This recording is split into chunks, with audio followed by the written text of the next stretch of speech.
Welcome to my YouTube channel part 17 of my obsession Aahna listen to me wife. Jaisal ने उसे आवाज़ दी लेकिन आहना ने कोई जवाब नहीं दिया। उनको दोनों नंदिता को एक नजर घूरते हुए जैसल वहां से कमरे की तरफ बढ़ गया।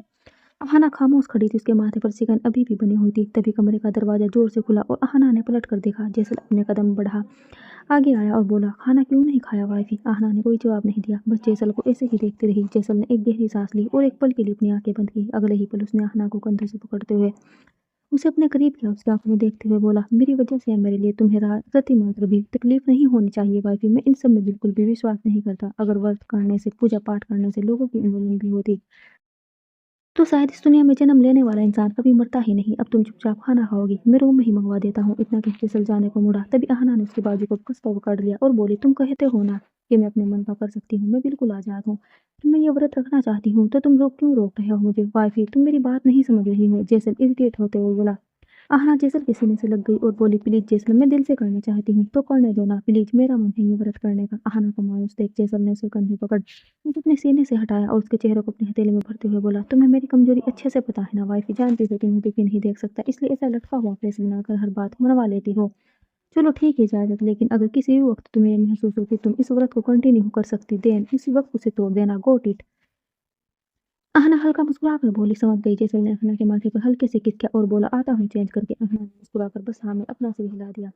जैसल की आवाज़ सुन जाते ही आहना के हृदय की मुस्कान खुद ब खुद बुझ गई। उसने एक गहरी सांस ली और क्लोज की तरफ बढ़ गई। शाम के वक्त हवेली में कुछ चहल पहल थी, क्योंकि नंदिता की जान पहचान की कुछ खास औरतें हवेली में तीज की पूजा करने के लिए इकट्ठा हुई थी। काश भी अपने कमरे में ड्रेसिंग के सामने खड़ी इस वक्त अपने होठों पर लिपस्टिक लगा रही थी। उसने गोल्डन और रेड कॉम्बिनेशन का बेहद खूबसूरत लहंगा पहन रखा था, साथ में फुल मेकअप काफी खूबसूरत दिख रही थी वो इस लुक में। तभी पीछे से एक गर्म हाथ उसे अपने नाजुक पेट पर फिसलता हुआ महसूस हुआ और वह इरिटेट होते हुए बोली, डोंट टच मी शक्ति, मुझे ऑलरेडी गुस्सा आ रहा है भूख के कारण। शक्ति उसके कंधे पर अपनी चिमटी टिकाते हुए आईने में नजर जमाए कहता है, अब झूठ मत बोलना कि तुम सच में व्रत हो, वो भी मेरे लिए, जिसकी शक्ल भी बर्दाश्त नहीं है तुम्हें। काश्मीर के भाव थोड़े नरम से हो गए। वो शक्ति की तरफ पलट कर उसे देखते हुए कहती है, रिश्ता चाहे कैसा भी हो, पति ही मानती हूँ मैं तुम्हें, अपना तो व्रत तो रखना ही पड़ेगा। शक्ति कुछ बोली ऐसे ही काशी को देखता रहा, फिर हल्का मुस्कुराकर बेड की तरफ बढ़ा। काशी वो हंसी हुए उसे देख रही थी।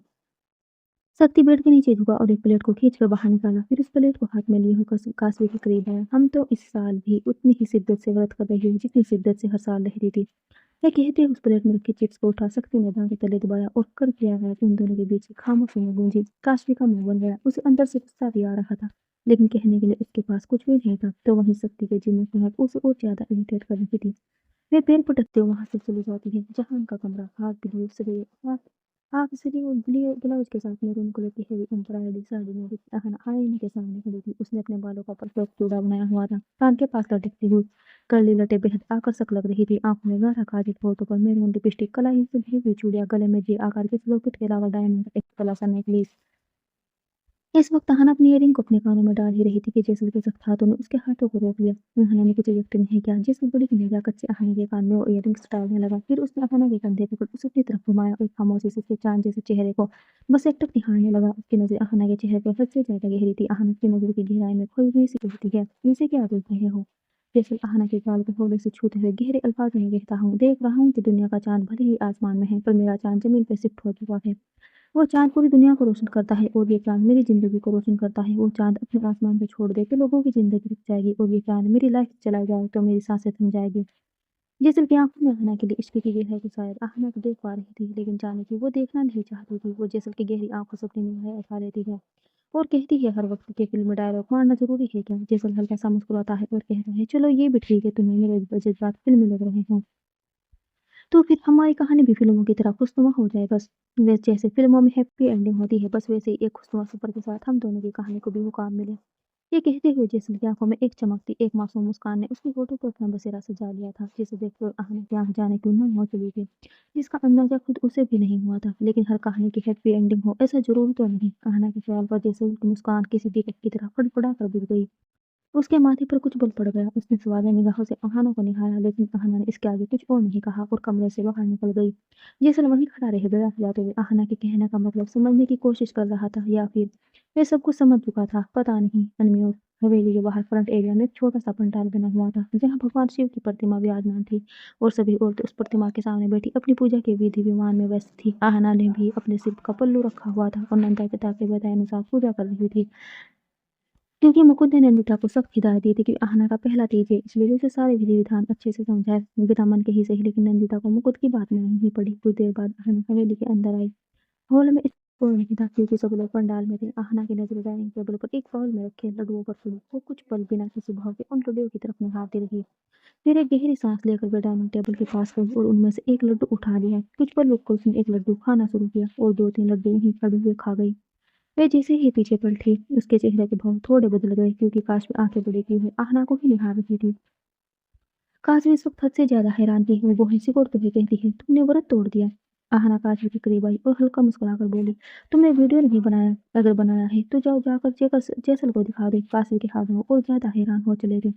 वे आहना के इस एटीट्यूड को देखते हुए कहती है, जैसल पागल है तुम्हारे पीछे, पर मैं पागल नहीं हूँ। मुझे साफ दिख रहा है कि तुम कोई चाल चल रही हो, धोखा दे रही हो ना जैसल को। उसके खिलाफ कुछ प्लानिंग कर रही हो ना। काजवी शायद अंधेरे में ही तीर चला रही थी।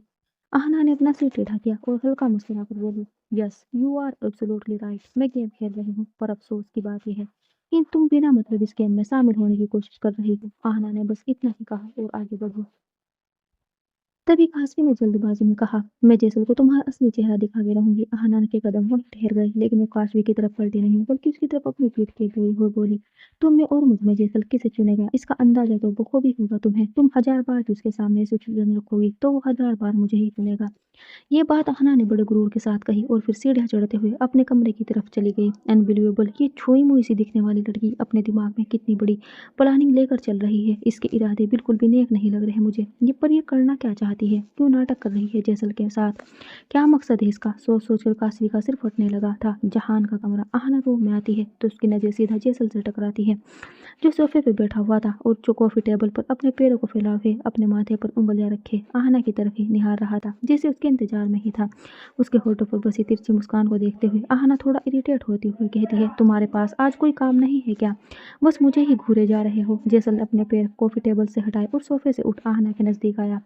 मेरी वाइफी ने मेरे लिए व्रत रखा है, इससे ज्यादा खास और क्या हो सकता है मेरे लिए? ऊपर से तुम्हारा ये लुक, आज बेहद खूबसूरत लग रही हो तुम, इतनी कि मैं अपने सारे काम भूल चुका हूँ। कुछ करने का दिल नहीं कर रहा, जी कर रहा है बस तुम्हें देखता रहूं। आहना ने कुछ पल जैसल के चेहरे की मुस्कान को देखा, फिर बिस्तर की तरफ बढ़ते हुए बोली, लेकिन मुझे नींद आ रही है। वाइफी। जैसल ने आहना को आवाज दी तो वह ठहर गई। उसने पलटकर मासूम और सवालिया निगाहों से जैसल की तरफ अपना चेहरा घुमाया ही था कि उसकी उसी पोजीशन में जैसल ने उसकी तस्वीर अपने मोबाइल में निकाल ली। आहना बोहे से कुरेदते हुए, ये क्या कर रहे हो तुम? कुछ नहीं, बस इस लम्हे को अपने मोबाइल में कैद किया है मैंने। जब दिल करेगा तुम्हें देख लूंगा। हर रोज हर इस रूप में थोड़ी ना दिखती हो तुम। ये कहते हो जैसल अपने मोबाइल में आहना की तस्वीरों को निहारने लगा। आहना ड्रेसिंग के सामने खड़ी हुई और अपनी चूड़ियां निकालने लगी। जैसल उसके करीब आया और उसकी गर्दन से उसके नेकलेस को खोलने लगा। जैसल की गर्म उंगलियां आहना की नाजुक गर्दन को छूते हुए उसे अजीब सा एहसास करवा रही थी। जैसल ने आहना का नेकलेस निकाला, फिर उसके इयररिंग निकाले। चूड़ियां तो आहना ने उतार ही दी थी अब तक। जैसल ने गर्म सांसों को अपने कंधे पर महसूस करते हुए जाने क्यों आहना खुद को यह सहज महसूस करने लगी थी। वह जैसल से दूर होकर सीधा बिस्तर में लेट जाती है। मुझे नींद आ रही है, इतना बोलकर उसने अपनी आंखें बंद कर ली, लेकिन कुछ ही पलों में उसके माथे पर सिलवटें उभरने लगी। उसे जैसल का टच महसूस हो रहा था। उसने तुरंत ही आंखें खोली और उसकी नजरें अपने पैरों के पास बैठे जैसल पर पड़ी। जैसल इस वक्त आहना के पैरों को हल्के हल्के दबा रहा था। आहना अपने पैर पीछे खींचते हुए कहती है, ये क्या कर रहे हो तुम? तुमने कुछ खाया पिया नहीं है ना वाइफी? व्रत है तुम्हारा, तुम्हें वीकनेस लग रही होगी। मैं तुम्हारे पैर दबा रहा हूँ, तुम्हें अच्छा फील होगा और नींद जल्दी आ जाएगी। लेकिन आहना कुछ कहने को होती है, तभी जैसल बीच में बोल पड़ता है, चुपचाप लेट जाओ वाइफी और आंखें बंद कर लो। जैसल के कहने पर आहना फिर से लेट गई और जैसल उसके पैर हल्के हल्के दबाने लगा। आहना एकटक छत की सीलिंग को देखते हुए कहती है, और अगर मैं कहूँ कि मैं ये व्रत तोड़ चुकी हूँ, मैंने कुछ खा लिया है तो? जैसल थोड़ा रुका, उसके हाथ ठहरे, लेकिन फिर हल्का मुस्कुराकर वो वापस आहना का पाँव दबाने लगा और बोला, तो भी कोई फर्क नहीं पड़ता वाइफी। मेरे साथ तुम हो, मेरे पास तुम हो, मेरी जिंदगी में तुम है। इससे ज्यादा की उम्मीद नहीं है मुझे तुमसे। तुम मुझे प्यार करो, ऐसी तमन्ना कभी रखता ही नहीं मैं, क्योंकि ये हक पहले ही खो चुका हूँ। बस तुम मेरे इश्क को अपना लो, मेरी मोहब्बत को कबूल कर लो। तुम्हें प्यार करने से मुझे रोको ना, बस और कुछ नहीं चाहिए। जैसल की ये बात जाने क्यों आहना के दिल में इतनी चुभ रही थी कि उसकी आंखें नम हो चुकी थी। अपनी पलकों को बार बार झपकाकर वो उस नबी को अंदर कहीं दफनाने में लगी थी। फिर भी आंसू का एक कतरा उसकी आंखों से बह निकला। अगली सुबह अपने रूम में आईने के सामने खड़ी तैयार हो रही थी। उसने नीलम टॉप और डेनिम जींस पहना हुआ था, बालों को समेटकर पोनीटेल बनाया हुआ था। वे अपना बैग उठा आगे बढ़ने को होती है, तभी उसके फ़ोन पर एक नोटिफिकेशन आता है। वे अपने फ़ोन को चेक करती है तो उसकी आंखें धीरे धीरे करके बड़ी होने लगती है, होठ कांपने लगते हैं, माथे पर सिलवटें उभरने लगती है, आंखों में कुछ नमी सी उभर आई थी। वे दांत पीसते हुए कहती है, Dhruv how can you do that. सुबह आहना वॉशरूम से फ्रेश होकर कमरे में आई ही थी कि जाने क्यों उसका सिर घूमने लगा। उसने अपने सिर को जोर से पकड़ा और दीवार का सहारा लिया। उसके माथे पर सिकने उभर आई थी। कुछ पल ठहर कर वो आगे बढ़ने को हुई कि दोबारा उसका सिर घूमा। वो लड़खड़ाई ही थी कि दो मजबूत बाहों ने उसकी कमर में हाथ डाल उसे संभाल लिया। आहना ने भौहें से उठते हुए आंखें खोली तो जैसल उसे हैरान नजरों से देख रहा था। क्या हो रहा है तुम्हें वाइफी, आर यू ओके। जैसल के अल्फाजों में उसकी फिक्र साफ जाहिर थी। आहना खुद को संभालते हुए कहती है, डोंट नो, जब से उठी हूँ बस सिर घूम रहा है। जैसल ने तुरंत आहना को बाहों में उठाया और उसे बिस्तर पे आराम से लिटा दिया। वो खुद उसके पास ही बैठ गया और गुस्से भरे लहजे में बोला, और मैंने कल इसलिए व्रत रखने से मना किया था, बट तुम वाइफी आजकल मुझ पर हुक्म चलाने लगी हो। मेरी कोई बात सुनना तो दूर, तुम मुझसे अपनी बातें मनवाने लगी हो। लेकिन अब ऐसा नहीं होगा। मैं डिसाइड करूंगा कि तुम्हारे लिए क्या सही है और क्या गलत। आहना ने मासूम सा चेहरा बनाते हुए कहा, इट्स नॉर्मल, इतनी बड़ी बात नहीं है। मैं बस आहना अपनी बात कह नहीं पाई और अंदर अंदर से उसे इतनी जोर से वोमिटिंग पूरी हुई कि वे हड़बड़ाकर बिस्तर से उठी और भागते हुए वॉशरूम में घुस गई। जैसल हैरान, परेशान और बेचैन हुए बस उसे देखता रह गया। अगले ही पल अपना मुंह पोंछते हुए आहना वॉशरूम से बाहर निकली तो जैसल उसे देखते हुए बोला, चलो वाइफी। लेकिन कहाँ, आहना ने सवाल किया। डॉक्टर के पास। इतना कह जैसल ने फिर किसी छोटी बच्ची की तरह आहना को अपनी गोद में उठा लिया और उसे लिए हुए कमरे से बाहर निकल गया। जैसल, आई एम फाइन। कभी कभी सबके साथ ऐसा हो जाता है। इम्यूनिटी सिस्टम कभी कभी बिगड़ जाता है। डॉक्टर के पास जाने की जरूरत नहीं है। जैसल की बाहों में दुबकी आहना उसके चेहरे को देखते हुए बोली। जैसल जो आहना को बाहों में लिए हुए सीढ़ियाँ उतर रहा था, वो थोड़ी कड़क लहजे में बोला, कहा ना मैंने, अब मैं डिसाइड करूंगा कि तुम्हारे लिए क्या ठीक है और क्या नहीं। जैसल हॉल से गुजरा तो काशी और नंदिता की नज़र उस पर पड़ी। उसने आहना को बाहों में उठाया हुआ था और बाहर तक निकल गया था। काशवी दांत पीसते हुए उन्हें देखती रह गई। अभी भी वक्त है काशवी, इस हवेली को उसका वारिस दे दो, वरना तुमसे पहले ये काम आहना ने कर दिया तो तुम्हारी कोई वैल्यू नहीं रहेगी इस हवेली में। इतना कह नंदिता वहां से चली गई। काशवी का चेहरा बता रहा था कि इस वक्त वे कितने गुस्से में है। ध्रुव इस वक्त अपने ऑफिस के केबिन में बड़ी शान से बैठा था। उसकी पीठ उसकी चेयर पर टिकी हुई थी और उसके पैर टेबल पर एक दूसरे से ऊपर रखे हुए थे। उसके होठों पर हल्की सी एक मुस्कान थी, जैसे कुछ सोच सोच कर अंदर ही अंदर मगन हो रहा था। तभी उसके जूतों की ओट में से उसे चारू का गुस्से से भरा चेहरा दिखाई दिया। चारू को देख ध्रुव के होठों की मुस्कान और ज्यादा लंबी हो गई। तुम्हारी हिम्मत कैसे हुई ये सब करने की ध्रुव, तुम इतने घटिया कैसे हो सकते हो। चारू ने उसके सामने खड़े होकर गुस्से में कहा। ध्रुव ने टेबल से अपने पैर हटाए और अपनी ब्लेजर को जरा सही ढंग से बनाते हुए उठकर खड़ा हुआ। फिर चारू के चेहरे को देखते हुए उसके नजदीक आकर बोला, मैं कितना घटिया हो सकता हूँ इसका अंदाजा तुम्हें जरूर करवाऊंगा जाने मन। तुमने मेरे इश्क को रुसवा किया है ना, अब देखो मैं तुम्हें कैसे रुसवा करता हूँ। चारू अपने कदम पीछे खींचते हुए कहती है, तुम ये वीडियो डिलीट कर दो ध्रुव, तुम मेरी इज्जत ऐसे नहीं उछाल सकते। तुम मुझसे प्यार करते थे ना। दरअसल ध्रुव और चारू की नज़दीकियों की क्लिप्स ध्रुव ने एडिट करके कुछ और ज़्यादा हॉट बना दी थी। हालांकि ध्रुव और चारू के बीच अभी तक हदें पार नहीं हुई थी, लेकिन आजकल के ज़माने में क्या पॉसिबल नहीं है। ध्रुव ने काफ़ी सारी क्लिप्स को एडिट कर काफ़ी हॉट एंड बोल्ड बनाया हुआ था। ध्रुव अपने हाथ अपने पेट की जेब में डालते हुए चारू की तरफ अपने कदम बढ़ा रहा था तो चारू घबराते हुए दीवार से चिपक गई थी। ध्रुव अपनी एक हथेली दीवार में चिपका चारू के चेहरे की तरफ झुकते हुए कहता है, सही कहा तुमने, प्यार नहीं बेहद प्यार करता था मैं तुमसे, लेकिन अब नहीं करता। तुमने मुझे जो जिल्लत महसूस करवाई है ना, उसके लिए तुम्हें सजा भुगतनी तो होगी जाने मन। कमाल है, गलत तुम थे, गलती तुम्हारी थी और सजा मुझे दे रहे हो। तुमने आहना के साथ शट अप। चारू अपनी बात पूरी कर पाती उससे पहले ही ध्रुव उस पर जोर से चीखा। उसकी आवाज़ बेहद कड़क थी और लहजा गुस्से से भरा था। वो चारू का जबड़ा अपने हाथ में पकड़ दांत पीसते हुए कहता है, आहना के साथ गलत किया था तो वे भी मेरे साथ गलत कर लेती, मुझे कोई शिकायत ना रहती, वो मुझे पुलिस के हवाले करती या जेम्स के हाथों जान से मरवा देती, मुझे बिल्कुल बुरा ना लगता। पर तुमने मेरे साथ प्यार का नाटक किया, मुझे अपनी मोहब्बत के झूठे फजाल में फंसाया, मेरे दिल को तोड़कर चकनाचूर कर दिया, मेरे ख्वाबों को मुझसे छीन लिया, और इस बात के लिए मैं तुम्हें कभी माफ नहीं करने वाला। चारू ने आगे कुछ नहीं कहा क्योंकि उसका जबड़ा ध्रुव की पकड़ में कसा हुआ था। दर्द के कारण चारू की आंख से आंसू बह रहे थे, जिन्हें कुछ पल देखते हुए ध्रुव ने झटके से उसे छोड़ा। चारू कभी भी दीवार से चिपकी खड़ी थी और सिसक रही थी। ध्रुव अब तक वापस अपनी चेयर पर शान से बैठ गया था और एक सिगरेट को सुलगाते हुए वो चार की ओर देख कहता है, मुझे तुम्हारे साथ एक रात गुजारनी है, दैट्स इट। यह सुनते ही चारू की आंखें बड़ी हो गई। वो गुस्से में ध्रुव को घूरते हुए कहती है, हाउ डेयर यू, तुम इन्हें इतनी घटिया बात सोची भी कैसे। नो नो वॉट, तुम्हें जो करना है कर लो, मैं तुमसे डरती नहीं हूँ। इतना कह चारू जाने को मुड़ी कि तभी ध्रुव की तेज आवाज उसके कानों में पड़ी, ये वीडियो में तुम्हारे मॉम डैड के साथ साथ तुम्हारे सभी रिश्तेदारों को भी परोसूंगा अगर तुम मेरे साथ रात बिताने के लिए राजी नहीं हुई तो। चारू की आंख से बह रहे आंसू थपने का नाम नहीं ले रहे थे। उसने बेरहमी से उन्हें पूछा और ध्रुव की तरफ पलटकर देखते हुए बोली, जो करना है कर लो, गो टू हेल। ध्रुव हंस दिया, शायद समझ रहा था कि चारू बाहर से खुद को मजबूत दिखाने की कोशिश कर रही है, लेकिन अंदर से वो पूरी तरह से कमजोर पड़ती जा रही है। चारू ध्रुव की हंसी देख उसकी तरफ से अपना मुंह मोड़ लेती है और तेज कदमों से बाहर निकल जाती है। हवेली में जेसल ने आहना को बेड पर लिटाया और उसके माथे को सहलाते हुए बोला, आर यू ओके। आहना ने हाँ में अपना सिर हिला दिया। जेसल उससे दूर हुआ और आईने के सामने खड़े होकर अपने बालों में कंघी फिराने लगा। वाइफी, मुझे बहुत ज़रूरी काम है, इसलिए मैं हॉस्पिटल में रिपोर्ट आने का वेट नहीं कर पाया। जब तक तुम्हारी रिपोर्ट्स नहीं आ जाती तब तक डॉक्टर ने जो दवाइयाँ दी है उन्हें अच्छे से लेती रहो। कल मैं जाकर रिपोर्ट्स ले आऊँगा या फिर आज ही ट्राई करूँगा। आहना एक गहरी सांस लेते हुए कहती है, इट्स ओके, मुझे पता है उन रिपोर्ट्स में कुछ भी नहीं है। नहीं भी जाओगे तो कोई इशू नहीं है।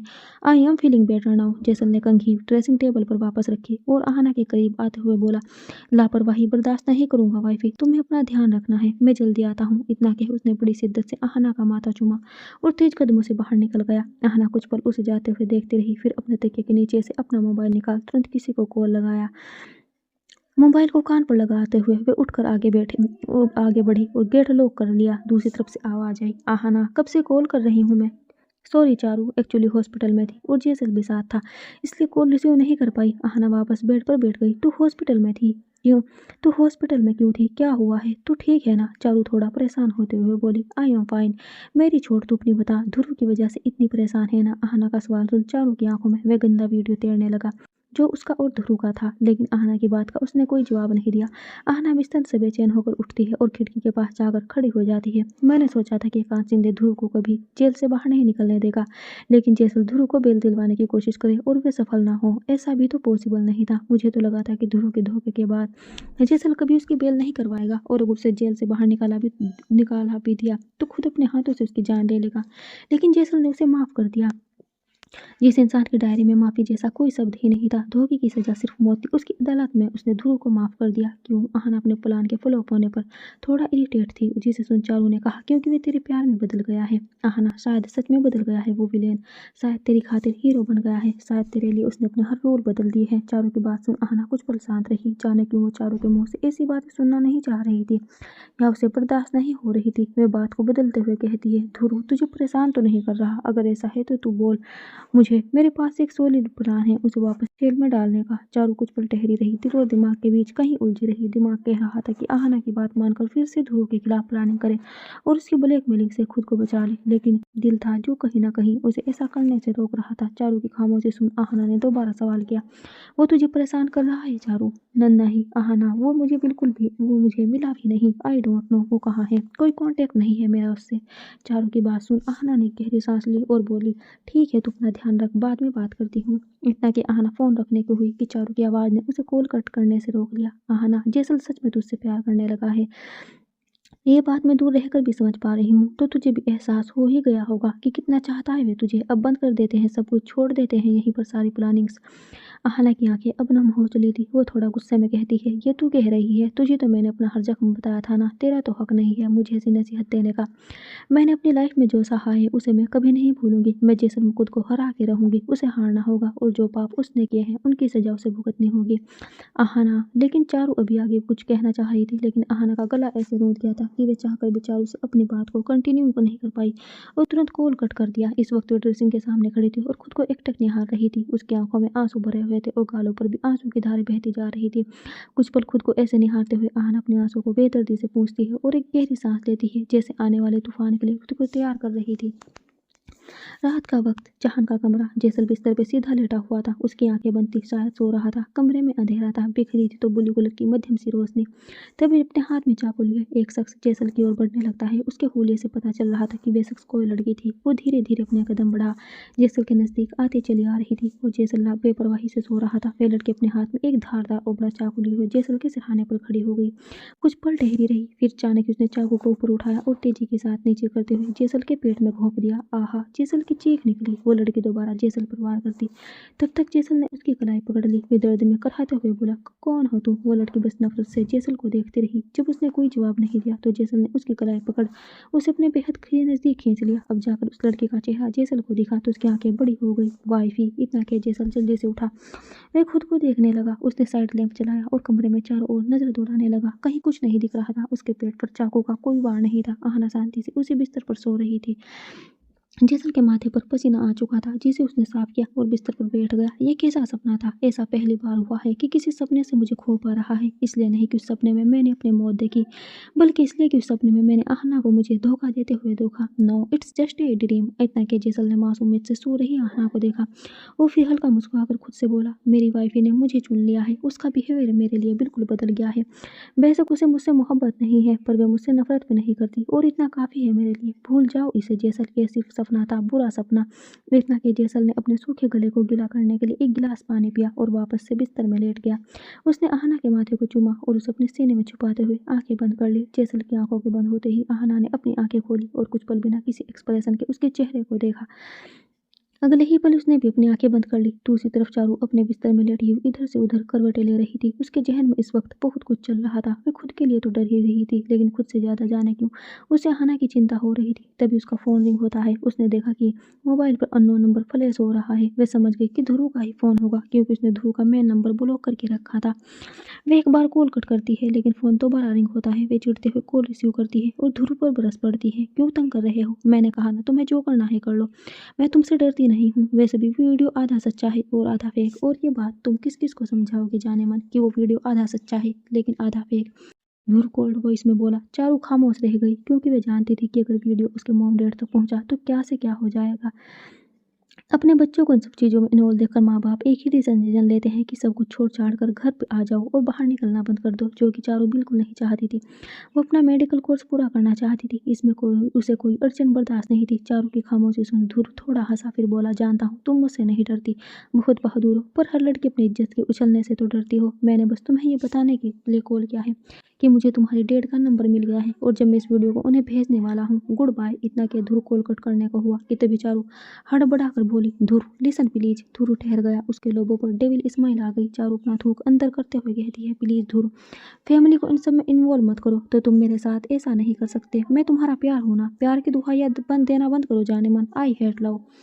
अब बस तुम ये बताओ कि तुम मेरी बात मानने को तैयार हो या नहीं। बस एक रात के लिए खुद को मुझे सौंप दो, उसके बाद ये वीडियो भी डिलीट कर दूंगा और तुम्हें कभी मुड़कर देखूंगा भी नहीं। ध्रुव ने गुस्से भरे अल्फाजों में ये बात कही, जिसे सुनकर चारू की आंख से आंसू बहने लगे। दोनों तरफ के रास्ते उसे बेहद कठिन लग रहे थे। समझ नहीं आ रहा था कि क्या करे। तभी ध्रुव की कर्कश आवाज फिर उसके कानों में पड़ती है, जवाब दो। टाइम पास करने के लिए मेरे पास बिल्कुल भी वक्त नहीं है। Okay, I am ready. मुझे तुम्हारी शर्त मंजूर है।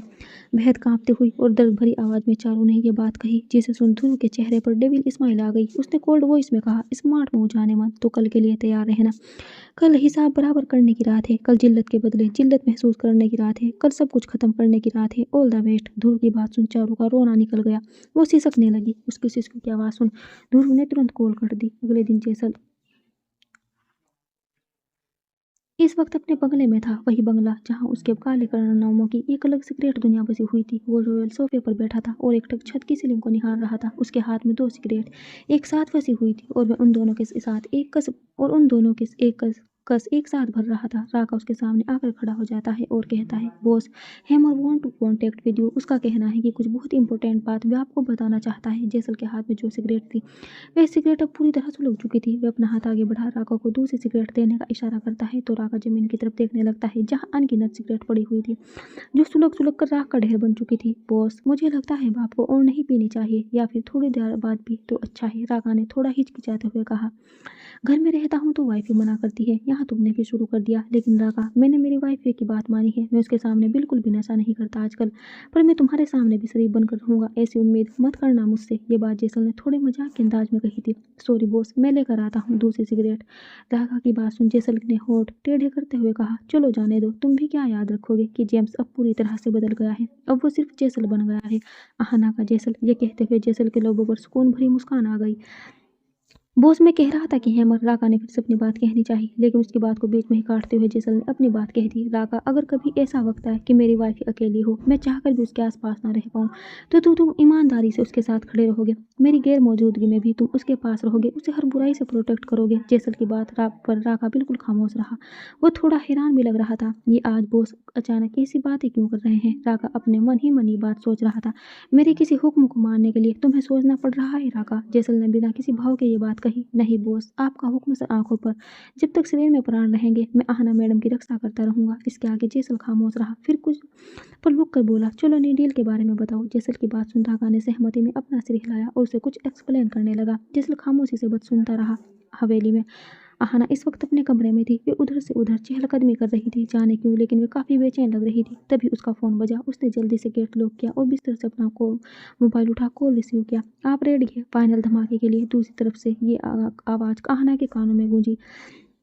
आहना ने आंखें बंद कर एक गहरी सांस ली और फिर बोली, बिल्कुल वक्त आ गया है इस खेल को उसके अंजाम तक पहुंचाया जाए। मैं रेडी हूँ। दूसरी तरफ से फिर एक आवाज आई, बस वो पेन ड्राइव मिल जाए जिसके बारे में आपने बताया था, फिर हम जीत गए समझो। इसके साथ ही आहना बोल पड़ी, मिल जाएगी, बहुत जल्दी मिल जाएगी, आई विल डू दिस। वे कहते हुए उसके चेहरे पर कुछ अलग से भाव थे।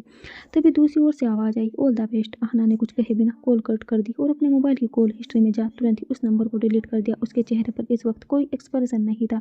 इधर जैसे जैसे अंधेरा होता जा रहा था, चारू के दिल के धड़कनें बढ़ती जा रही थी। उसे ऐसा लग रहा था कि ये दिन कभी ढले ही ना, आज की रात आए ही ना। तभी उसका फोन बजा और दिल जोर से धड़क उठा। अपने सिसकों को काबू करते हुए उसने एक ही बार में कॉल रिसीव कर लिया। हालांकि उसने कुछ बोला नहीं, लेकिन उसके सिसकों को सुन ध्रुव को इतना एहसास तो हो गया था कि चारू उसे सुन रही है। वो कर्कश आवाज में कहता है, बाहर इंतजार कर रहा हूँ, जल्दी आओ। ध्रुव प्लीज, ये सब। चारू ने अपनी बात कहनी चाहिए, लेकिन तभी ध्रुव ने उस पर चिल्लाते हुए कहा, जस्ट शट अप।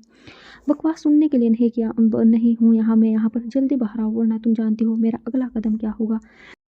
इतना कि ध्रुव ने कॉल कट कर दिया। चारू ने कसकर अपनी आंखें बंद की तो आंसू बाहर की ओर निकल गए। फिर खुद को मजबूत किए हुए कमरे से बाहर निकल आए। ध्रुव जो कार की ड्राइविंग सीट पर बैठा एकटक सामने की ओर देख रहा था। उसने अचानक ही अपना सिर घुमा चारू को देखा, जो कार के गेट पर खड़ी मासूम नजरों से ध्रुव की तरफ देख रही थी। उसने ग्रे कलर का टॉप विद जीन्स पहना हुआ था।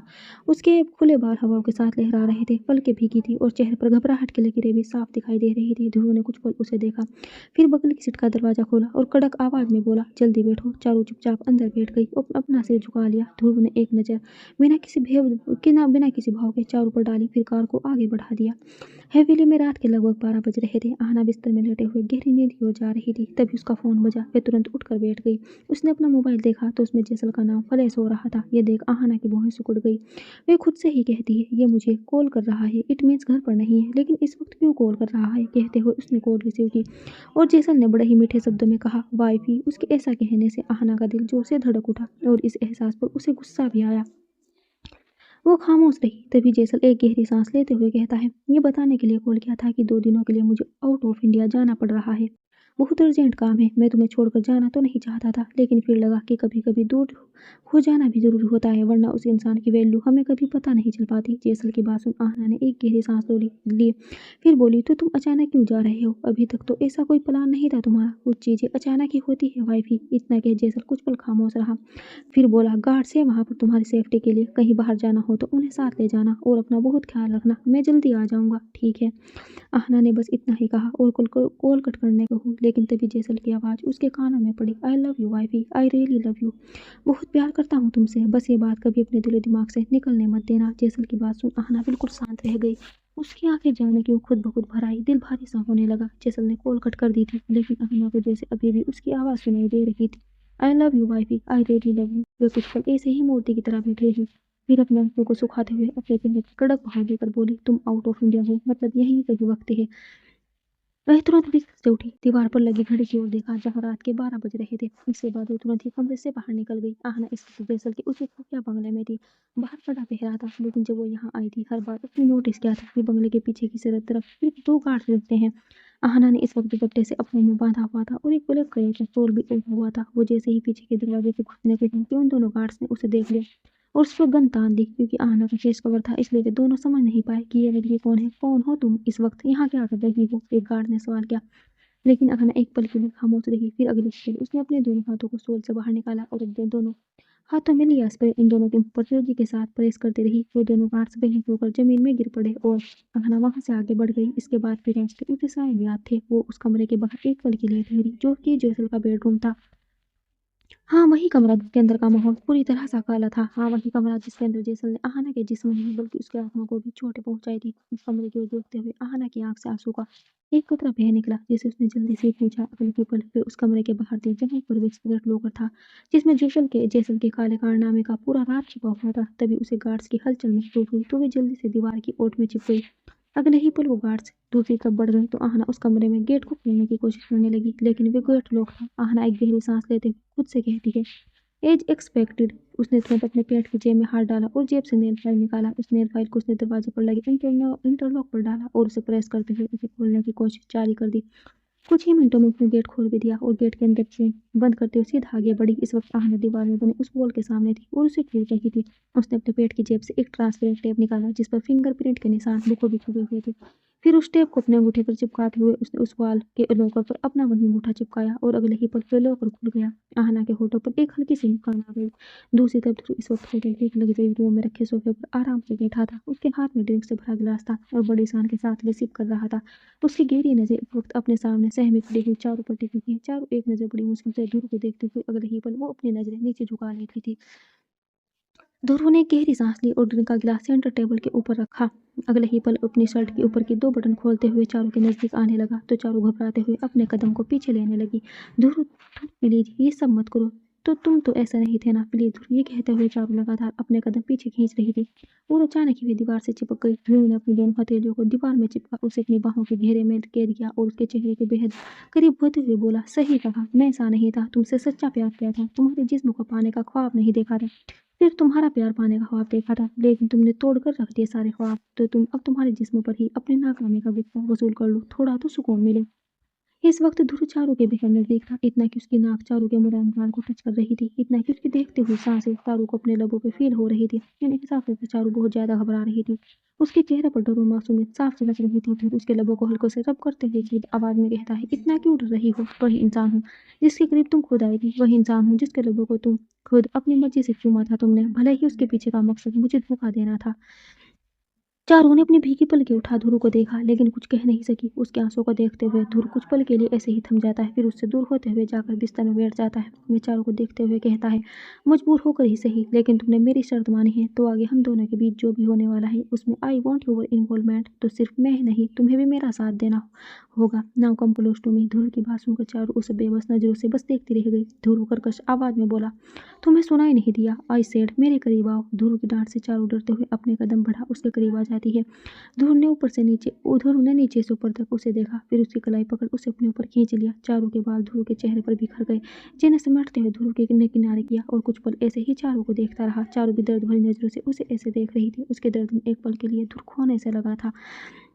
उसके आंसू में कहीं गुम होने लगा था या शायद उसे रहम आने लगा था। लेकिन अगले ही पल उसे वे धोखा याद आया जो चारों ने उसे दिया था और उसके चेहरे के भाव फिर से कड़क हो गए। उसके चारों के लिए उसने चारों के सिर के पीछे हाथ लगा उसके सिर की जुल्फों को अपनी मुट्ठी में भरा और उसके लबों को एक झटके में कैद कर लिया। ध्रुव चारों के लबों को सक कर रहा था और चारों की मुठ्ठियां ध्रुव की शर्ट पर कसती जा रही थी। ध्रुव चारों के लबों पर अपना सारा गुस्सा उतार रहा था। उसके लबों को कठोरता से सक कर रहा था और बीच बीच में बाइट भी कर रहा था। चारों दर्द से सिहर रही थी। वे ध्रुव को खुद से दूर धकेलना चाहती थी लेकिन ध्रुव को बाहों की कैद में वे ऐसी फंसी थी कि हिल भी नहीं पा रही थी। करीब 10 मिनट तक अपनी भड़ास निकालने के बाद ध्रुव ने झटके से चारों के बाल खींच उसके चेहरे को खुद से दूर किया। आह ध्रुव यू आर हर्टिंग मी। चारों की आंखों में अनगिनत आंसू बहने लगे। ध्रुव ने उसके कंधे पकड़ उसे बिस्तर में पटका और खुद उसके ऊपर आकर उसे अपने बदन के नीचे कैद कर लिया। तुमने भी मुझे बहुत हर्ट किया है जाने मन। कोल्ड वॉइस में ध्रुव ने ये शब्द कहे। चारों की सांसें बेहद तेज थी। उसका दिल जोर से धड़क रहा था। उसने ध्रुव का दिल गुस्सा देख के ही डर सता रहा था कि इस गुस्से में ध्रुव उसे बहुत ज्यादा हर्ट करने वाला है। उसकी आंख से आंसू बह रहे आंसू को देख ध्रुव दांत पीसते हुए कहता है, रो क्यों रही हो, स्टॉप फ्रैंक। चारू ने कुछ हद तक अपने आंसू कंट्रोल करने की कोशिश की।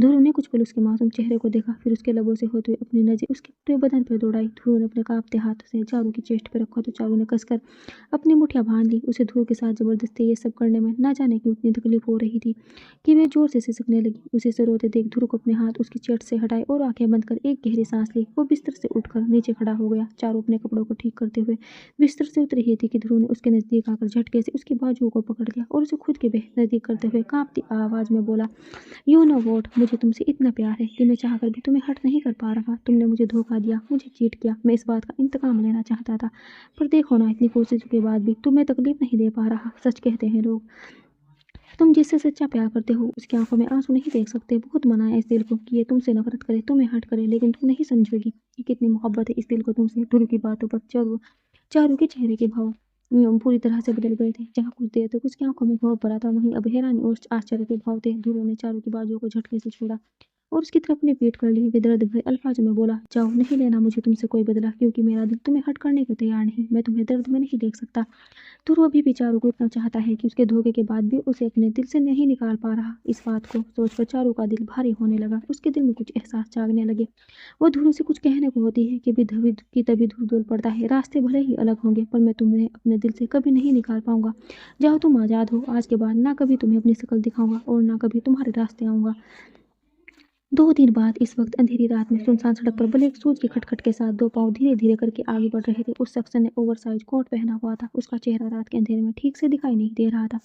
वो बस आगे बढ़ता जा रहा था। बीच बीच में उसके कदम थोड़े डगमगा से जाते थे। उसके कानों में गूंज रही थी कुछ आवाजें। इंदौर शहर के जाने माने बिजनेसमैन ठाकुर जैसल मुकुट प्रताप सिंह के खिलाफ पुलिस ने अरेस्ट वारंट जारी किया है। पिछले 2 दिनों से उनकी तलाश जारी है, लेकिन वे इस वक्त पुलिस की पहुंच से फरार हो चुके हैं। सूत्रों के हवाले से खबर मिली है कि जैसल मुकुट प्रताप सिंह की जिंदगी बाहर से जितनी साफ थी, अंदर से उसके कारनामे उतने ही काले थे। पुलिस के हाथ पुख्ता सबूत लगे हैं कि जैसल मुकुट कोई बिजनेसमैन नहीं बल्कि बिजनेसमैन के पीछे छुपे एक माफिया किंग थे। फिलहाल पुलिस उन्हें ढूंढ रही है, लेकिन वे फरार है। इस केस में आगे की अपडेट जानने के लिए बने रहिए आरबीटीवी के साथ। इस वक्त अपने कमरे में बैठी आहाना एकटक इस न्यूज को देख रही थी। चेहरे पर कोई भाव नहीं थे। आज शायद ये न्यूज इंदौर शहर के हर घर की टीवी पर चल रही थी। वो कदम जो सुनसान सड़क पर चलते जा रहे थे, वो अचानक एक मंदिर के सामने ठहर गए। वो कदम कुछ पल ठहरे रहे, फिर मंदिर की तरफ मुड़े। रात का वक्त था, इसलिए मंदिर में इक्का दुक्का लोग मुश्किल से थे। चारों तरफ सन्नाटा सा छाया था। वह इंसान मंदिर की सीढ़ियों पर बैठ गया और अपने सिर से कोट की हिड्डी को उठाया। वे कोई और नहीं, जैसल था, जिसका चेहरा इस वक्त गुस्से में लाल था। दिमाग की नीली नसें उभरी हुई थी, सांसें अनकंट्रोल थी। उसने पलटकर एक नजर अपने पीछे भगवान की मूर्ति की तरफ देखा, फिर वापस उनकी ओर अपनी पीठ कर ली। अपनी आंखों में नमी लिए बोला, ये मत सोचना कि मैं आपसे कुछ मांगने आया हूँ। ये भी मत सोचना कि बचपन से लेकर आज तक आपने मेरे साथ नाइंसाफी की है, उसकी शिकायत करने आया हूँ। बस इसलिए आया हूँ कि खुद को काबू करना चाहता हूँ। कहीं गुस्से में उसे जान से ना मार दूँ, जिस पर मेरी जान बसती है। कर सकते हो तो मेरा गुस्सा कंट्रोल कर दो, इसे शांत कर दो। जैसल भगवान से बातें तो कर रहा था, लेकिन उनकी तरफ अपनी पीठ किए हुए वे कुछ पल ऐसे ही खामोश बैठा रहा। तभी एक लड़की आई और जैसल के ठीक बगल में उसी सीढ़ी पर बैठ गई जिसमें जैसल बैठा था। जैसल ने हैरान नजरों से उसके चेहरे को देखा तो वह लड़की जैसल की तरफ देखते हुए हल्का सा मुस्कुरा दी। तुम? जैसल ने उस लड़की को देखते हुए कहा। वो लड़की कुछ नहीं बोली, बस अपने हाथ में अपना मोबाइल लिया और बड़े ध्यान से उस मोबाइल पर कुछ टाइप करने लगी। जैसल ऐसे ही हैरान नजरों से उसे ऐसा करते देखता रहा। फिर कुछ मिनटों के बाद उस लड़के ने अपने मोबाइल की स्क्रीन जैसल की तरफ कर दी। हाँ, वही हूँ मैं, चैन की फियांसे सोनिका। तुमने उस रात मेरे गले में चाकू से वार किया था। मैं मरी तो नहीं थी, पर अपनी आवाज़ हमेशा के लिए खो दी। आज जब इस पूरे शहर में तुम्हारी असलियत के चर्चे सुने तो बेहद खुशी हुई, पर एक बात तो पक्की है, जेम्स आ रहा है, मतलब किसी अपने से ने ठगा है। उस रात मैंने तुमसे एक सवाल किया था, बस उसी का जवाब लेना चाहती हूँ। उस स्क्रीन पर लिखे शब्दों को पढ़ जैसल ने गहरी आंखों से सोनिका को देखा। उसके जहन में उस रात की यादें ताजा होने लगी, जब एक नाइट क्लब के प्राइवेट रूम में सोनिका ने उसे अपने जाल में उलझाने की कोशिश की थी और बदले में जैसल ने उसके गले पर चाकू से वार कर दिया था। अगर कभी तुम्हें ऐसे इंसान ने धोखा दिया जिसके बिना तुम जी नहीं सकते, जिसके बिना तुम जिंदगी का एक पल नहीं काट सकते, तो फिर क्या तुम उसे भी मार दोगे? उस रात सोनिका का क्या हुआ, ये सवाल इस वक्त जैसल के कानों में गूंज रहा था। सोनिका बस एक मुस्कुराहट लिए जैसल को निहार रही थी। जैसल की आंखों में तो था बेबना गुस्सा, या शायद गलानी, या फिर निराशा, या सब कुछ। सोनिका फिर से अपने मोबाइल पर कुछ टाइप करती है और जैसल बस ऐसे ही स्टेचू बनकर बैठा रहता है। फिर सोनिका वापस अपने मोबाइल की स्क्रीन को जैसल की आंखों के सामने करती है। मेरे चैन को मारा था तुमने। आज तुम्हें इस हाल में देखकर मुझे कितनी खुशी हो रही है, मैं बता भी नहीं सकती। उस दिन मैंने तुमसे कहा था ना कि प्यार को खो देना क्या होता है। ये बात तुम उस दिन समझोगे जब तुम अपने प्यार को खो दोगे। ये सब पढ़कर जैसल ने अपनी सुर्ख नजरों से फिर सोनिका अपनी सुर्ख नजर फिर से सोनिका पर टिका ली। वह बेहद भारी और शुष्क आवाज में बोला, अगर चाहती हो कि गूंगी रहकर ही सही मगर जिंदा रहो तो अभी के अभी उठकर यहाँ से चली जाओ। जैसल की बात पर सोनिका बेपरवाही से हंसी और फिर उठकर वहां से चली गई। लेकिन उस रात सोनिका ने कुछ और शब्द कहे थे जो इस वक्त जैसल के कानों में गूंज रहे थे। जिस दिन तुम्हें किसी से प्यार हो गया, समझ लेना तुम्हारी बर्बादी शुरू। उस प्यार के लिए तड़पोगे तुम, उस शख्स के लिए तरसोगे तुम, उसके सामने गिड़गिड़ाओगे। ये सारा एटीट्यूड हवा में उड़ जाएगा, उसके लिए खुद को खो दोगे। लेकिन ये सब काफी नहीं होगा, तुम अपना प्यार कभी हासिल नहीं कर पाओगे। इतने लोगों की बद्दुआएं मिलकर कुछ तो असर दिखाएगी ना। ये सब याद आते ही जैसल बेचैन सा हो उठा। वो उठकर खड़ा हुआ, आगे बढ़ने की कोशिश की मगर कदम लड़खड़ा से रहे थे। वो ठहर गया और आसमान की तरफ देख कर जोर से चिल्लाया, आहाना। इसके साथ ही वे अपने दर्द को, अपने गम को आज पहली बार रोकने में नाकाम रहा। वो वहीं सुनसान सड़क पर घुटनों के बल गिर गया और फूट फूट कर रोने लगा। उसकी सुर्ख लाल आंखों ने आज पहली बार इस तरह आंसू झर रहे थे। आज उस अपने अंतर बेहद दर्द का एहसास हो रहा था, मानो पूरी दुनिया उजड़ गई हो, मानो उसके भीतर सब कुछ टूट कर बिखर गया हो, मानो जैसलमेर पूरी तरह से खत्म होकर मिट्टी में मिल गया हो।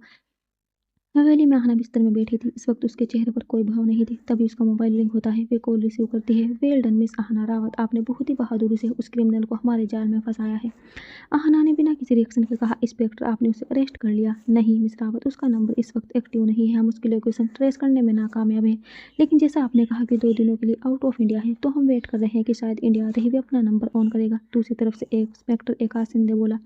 आहना ने एक गहरी सांस ली और बोली, ओके, जब आप उसे अरेस्ट करें तो मुझे जरूर इन्फॉर्म करिएगा। एकांश बोला, मिस रावत, अगर जेम्स आपको कॉल करता है देन प्लीज इन्फॉर्म अस, क्योंकि आप ही है जो उसे हमारे जाल में फंसा सकती है, अदरवाइज वह हमारी मुट्ठी से फिसल जाएगा। आहना कुछ पल खामोश रही लेकिन उसने कोई जवाब नहीं दिया और कॉल कट कर दिया। इस वक्त ध्रुव अपने ऑफिस के केबिन में था और उसके लैपटॉप पर यही न्यूज चल रही थी कि पुलिस को जेम्स की तलाश है। ध्रुव टेबल पर एक मुक्का जोर से मारता है और अपने बालों पर अपनी उंगलियां कसते हुए कहता है, कहा था ना मैंने आपसे जेम्स की आहना आपको धोखा दे रही है, लेकिन फिर भी आपने मुझ पर भरोसा नहीं किया, बर्बाद कर दिया उसने आपको। काश मेरी हालत देख के ही कुछ सबक लिया होता आपने और अपने इश्क पर भरोसा ना किया होता। इरिटेट होते हुए ध्रुव ने अपना लैपटॉप फोल्ड किया। तभी उसकी नजर अपने सामने खड़ी चारू पर पड़ी। चारू को देख ध्रुव के माथे की त्योरियां चढ़ गई।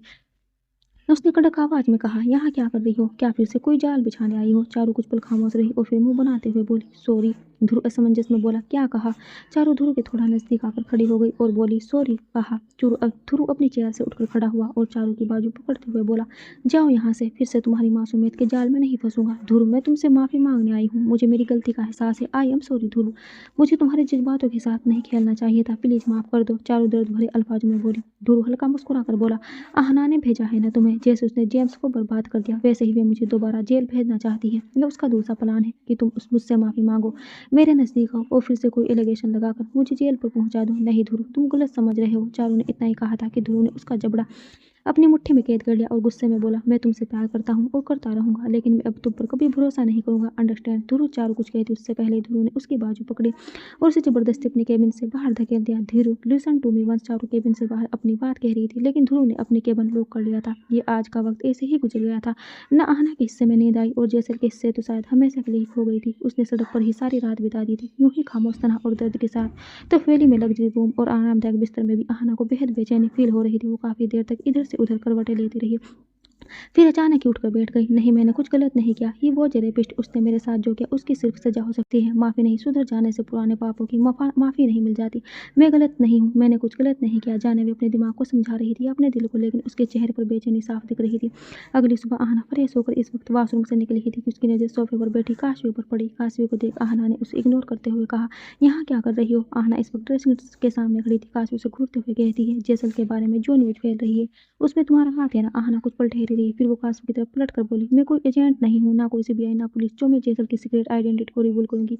जो हुआ है उसके बारे में I have no idea. Kashvi अपनी जगह से उठी और आहना के थोड़ा नजदीक आकर उसकी आंखों में देखते हुए बोली, आई नो कि तुम ही हो वो जिसने जैसल को इस मोड़ पर लाकर खड़ा किया है, वरना उसके गिरेबान तक कोई भी नहीं पहुंच सकता था। जैसल क्या चीज है तुम शायद अभी तक समझ नहीं पाई। आहना ने काशवी की तरफ अपनी पीठ कर ली और खुद को आईने में देखते हुए अपने बाल पर कंघी फेरने लगी। उसे खुद को इग्नोर करते हुए देख काशवी ने तिरछा मुस्कुरा कर कहा, ये तुम जो कुछ कर रही हो ना, इसके लिए बहुत पछताओगे भी, रिमेंबर। इतना कह वो आहना के कमरे से बाहर चली गई। आहना एकटक खुद को आईने में निहारती रही। उसका चेहरा एक्सप्रेशनलेस था। शाम ढलने को थी, तभी आहना का फोन रिंग हुआ। उसने अननोन नंबर देकर कुछ पल सोचा, फिर कॉल रिसीव किया। उसने जैसे ही मोबाइल को अपने कान में लगाया, दूसरी तरफ से जैसल की मीठी आवाज़ उसके कानों में पड़ी, वाइफी। आहना का दिल जोर से धड़क उठा। वाइफी, तुम कैसी हो? देखो, मैंने तुम्हें बहुत मिस किया। मैं इस वक्त एयरपोर्ट से बाहर ही निकला हूँ और डायरेक्ट तुम्हें कॉल किया। जैसल के लफ्ज़ों में खुशी की झलक थी। क्या जैसल को अभी तक पूरी बात नहीं पता? ये सवाल आहना ने खुद से ही किया। उसकी खामोशी को सुन जैसल कहता है, क्या हुआ वाइफी? तुम खामोश क्यों हो? कुछ तो कहो यार। आहना बोली, तो तुम इंडिया वापस आ गए? हाँ, जस्ट अभी एयरपोर्ट से बाहर निकला। जैसल बोला। ये किसके नंबर से कॉल किया तुमने? आहना ने फिर से सवाल किया। सॉरी वाइफी, एक्चुअली मेरा मोबाइल ऑफ हो गया था तो मैंने राका के फ़ोन से तुम्हें कॉल किया। अब अगर तुम्हारे सवाल जवाब हो गए तो मेरी बात ध्यान से सुनो। मैंने तुम्हारे लिए एक सरप्राइज़ प्लान किया है। It's a very special date for you wifey. तुम्हें जल्दी से रेडी होकर ड्राइवर के साथ निकलना है और मेरे बताए हुए एड्रेस पर पहुंचना है। जैसल हवेली नहीं आ रहा, वो अपने प्राइवेट बंगले पर भी नहीं जा रहा। कहीं ऐसा तो नहीं कि उसे पता हो कि दोनों ही जगह पर पुलिस उसका इंतजार कर रही है? आहना ने खुद से ही ये सवाल किया। वाइफी, उस बंगले में तुम्हें अच्छी वाइब्स नहीं आती और हवेली में मुझे अच्छी वाइब नहीं आती, तो मैं ये स्पेशल मोमेंट बहुत खूबसूरत जगह पर सेलिब्रेट करना चाहता हूँ। तुम आओगी ना वाइफी? जैसल ने बड़े प्यार से कहा। हाँ, मैं आऊँगी। इतना कि आहना ने कॉल कट कर दिया। इसका मतलब जैसल को भी पता नहीं है कि मैंने उसे धोखा दिया है। आहना ने तुरंत किसी को कॉल किया। दूसरी तरफ से आकाश ने कॉल रिसीव किया। बोलिए मिस रावत। आहना बोली। इंस्पेक्टर जैसल ने मुझे कॉन्टैक्ट किया अभी। उसने नंबर से नहीं बल्कि अपने किसी आदमी के नंबर से उसने मुझे मिलने बुलाया है। एड्रेस भी उसने बताया नहीं। मिस रावत, क्या जैसल को आपका सच पता चल चुका है, इसलिए भी आपसे मिलना चाहता है? आकाश ने सवालिया लहजे में कहा। जैसा ने कुछ पल रुक कर बोली, आई डोंट थिंक वो, बिकॉज उसकी बातों से मुझे ऐसा नहीं लगा कि उसे भी इन सब बारे में भनक लगी। अगर उसे सच्चाई पता होती तो वो इतने प्यार से मुझसे कभी बात न करता। जितना मैं उसे जानती हूँ उसने अब तक मेरा खून कर दिया होता। एकांश बोला। देन मिस रावत, ये बहुत अच्छा चांस है उसे अरेस्ट करने का। आपको करना बस इतना है कि आप जब उस जगह पर पहुंच जाए तो हमें वहां की लोकेशन सेंड करिएगा। जब तक हमारी पूरी टीम उस लोकेशन पर न पहुंच जाए तब तक उसे वहां रोक कर रखिएगा, उसे किसी चीज़ में उलझा कर रखिएगा। हम चाहे तो आपके पीछे भी उस जगह तक पहुंच सकते हैं, लेकिन वो जेम्स है। अगर उसे भनक भी लगी कि हम उसके पीछे हैं तो वो हमारी पकड़ से दूर चला जाएगा। आहना ने गहरी सांस ली और बोली, यू श्योर आप वक्त पर पहुंच जाएंगे? क्योंकि अगर आपने थोड़ी सी भी देरी की तो आपको मेरी लाश मिलेगी। जैसल धोखा देने वालों को सिर्फ मौत देता है। एकांश बोला। मैं आपको कुछ नहीं होने दूंगा miss Rawat, I promise you. Aahna ने कुछ कहे बिना कॉल कट कर दी। रात का अंधेरा धीरे धीरे करके गहरा होता चला जा रहा था। आहना इस वक्त कार में ड्राइवर के साथ थी। उसे अंदर से अजीब सा डर लग रहा था, जैसे कोई अनहोनी होने को थी। जैसल को पता चला कि मैंने उसके लॉकर में चोरी की है और वे सबूत पुलिस को दिए हैं तो मुझे मार देगा। लेकिन उसकी बातों से तो मुझे ऐसा बिल्कुल नहीं लगा कि उसे सब मालूम है। उसकी बातों में मेरे लिए वही प्यार था। आहना अपने ही ख्यालों में उलझी खुद से बातें की जा रही थी। पर उसके आदमियों को बेहोश किया था। मैंने तो उस पर यह खबर तो पहुंच ही गई होगी कि उसके बंगले में चोरी हुई है, लेकिन उसके आदमियों को थोड़ी ना पता था कि वह चोर मैं हूँ। जयसल को शायद नहीं मालूम कि वो मैं हूँ जिसने वे पेन ड्राइव और सारे सबूत चुराए हैं। आहना इस वक्त खुद से ही सवाल करती और फिर खुद ही जवाब ढूंढती। तभी कार में अचानक से ब्रेक लगा तो आहना अपने ख्यालों से बाहर आई। उसने सामने की तरफ देखा जहाँ एक खूबसूरत रिसोर्ट था जो बाहर से ही पूरा फूलों से सजा हुआ था। तो ये है वे जगह। कार में बैठे हुए आहना ने जल्दी से उस जगह की लोकेशन एकांश को सेंड की। वे अभी अपने मोबाइल में लगी हुई थी कि कार का दरवाजा जोर से खुला और डर के मारे आहना के हाथ से मोबाइल छूटकर कार की सीट के नीचे गिर गया। उसने जैसल की तरफ देखा जो आहना के बेहद करीब झुका हुआ था। उसके लबों पर एक मुस्कान थी। आहना उसे ऐसे ही देखती रही। जैसल ने अपना हाथ आगे किया तो आहना ने उसके हाथ पे अपना हाथ रख दिया। जैसल ने नीचे से ऊपर तक आहना को देखा। आहना ने पर्पल कलर का वन पीस ड्रेस पहना हुआ था जो कि स्लीवलेस था। उसकी लेंथ एंकल तक थी और उस ड्रेस में आहना का बदन सेक्सी लग रहा था। उसकी खुली हुई रेशमी जुल्फें हवाओं के साथ लहरा रही थी। चेहरे पर घबराहट के साथ मासूमियत थी बसी हुई थी। इसके बाद जैसल आहना का हाथ थमे हुए आगे बढ़ रहा था तो आहना की नजर एकटक जैसल को निहार रही थी। शायद वो उसके चेहरे को पढ़ने की कोशिश कर रही थी कि क्या जैसल नाटक कर रहा है या सच में बेखबर है हर चीज से। लेकिन जैसल के चेहरे पर इस वक्त जो भाव थे उन्हें देख ऐसा बिल्कुल नहीं लग रहा था कि उसे कुछ भी पता है। वह आहना का हाथ थामे हुए आगे बढ़ा और कुछ दूर पर खड़ी अपनी दूसरी कार पर फ्रंट सीट पर बैठा दिया। आहना उसे हैरानी से देख रही थी। जैसल खुद ड्राइंग सीट पर आकर बैठ गया। तुमने मुझे इसी रिजॉर्ट में बुलाया था तो अब हम कहाँ जा रहे हैं? आहना ने हैरान भाव में ये सवाल किया। जैसल हल्की मुस्कान ली आहना की तरफ झुका और मधुर सा आवाज में बोला, यही तो सरप्राइज है ना वाइफी, मैं तुमसे इससे भी ज्यादा खूबसूरत जगह पर लेकर जाने वाला हूँ। आहना के चेहरे पर बेचैनी के भाव आ गए। मैं अपने मन में बोली, लेकिन मैंने तो एकांश शिंदे को इस रिजॉर्ट का लोकेशन सेंड कर दिया और अब मेरा मोबाइल भी मेरे पास नहीं है। मैं कैसे उसे अपडेट करूंगी कि जैसल मुझे कहाँ लेकर गया है? क्या हुआ वाइफी?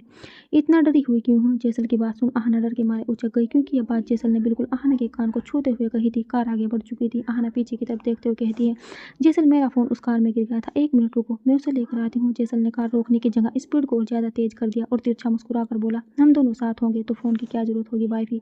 इसके आगे आहना कुछ नहीं कह पाई। वो बस उलझनों में उलझे हुए खामोश बैठी रही। अगले ही पल कार एक ऐसी जगह पर ठहरती है जहाँ सामने दूर दूर तक सिर्फ पानी ही नजर आ रहा था, क्योंकि वो एक झील का किनारा था। उस झील के बीचों बीच एक बेहद खूबसूरत सा छोटा सा घर था। उस घर तक जाने के लिए एक हैंगिंग पुल था। वह पुल पूरी तरह से फूलों से सजा हुआ था। जैसल आहना का हाथ थामे उस पुल से होते उस घर की तरफ बढ़ता है। आहना बड़ी मुश्किल से अपना थूक अंदर करते हुए कहती, हम यहाँ अपनी डेट सेलिब्रेट करने वाले हैं। जैसल ने अचानक ही आहना को अपनी बाहों में उठा लिया और उसके चेहरे को गहराई से देखते हुए बोला, हाँ वाइफी, देखो ना कितनी शांति है यहाँ पर, सिर्फ हम दोनों, दूसरा कोई नहीं। आहना बस ऐसे ही देखते रही। जैसल उसे बाहों में लिए हुए मिनी हाउस के अंदर गया। सफेद पर्दों से ढका हुआ, सफेद फूलों से सजा हुआ वह मिनी हाउस अंदर से भी बेहद खूबसूरत लग रहा था। एक छोटा लेकिन लग्जरी बेड, एक सोफा, टेबल, वाइन की बोतल्स, ग्लास, खाने पीने की कुछ चीजें, ये सब उस छोटे से घर में अवेलेबल थी। जैसल आहना को बड़े प्यार से बेड पर बिठाता है, फिर उसके लबों को देखने लगता है जो थोड़े कांप रहे थे। जैसल हल्का मुस्कुराता है, वाइफी, क्या तुम्हें मेरे साथ डर लग रहा है? ये सवाल सुन आहना का दिल और जोर से धड़कने लगा, लेकिन उसने जल्दी ही नाम में अपना सिर हिला दिया। जैसल वहीं रखे सोफे पर बैठ गया और आहना को गहरी नजरों से देखने लगा। उसकी नजरों से आहना को काफी डर लग रहा था। वो घबराते हुए कहती है, तो तुम मुझे ऐसे क्यों देख रहे हो? क्यों नहीं देख सकता? हक है मेरा तुम्हें देखने का। इतना कह जैसल ने आहना के चेहरे से अपनी नजर हटा ली। वो वाइन का बोतल ओपन करने लगा।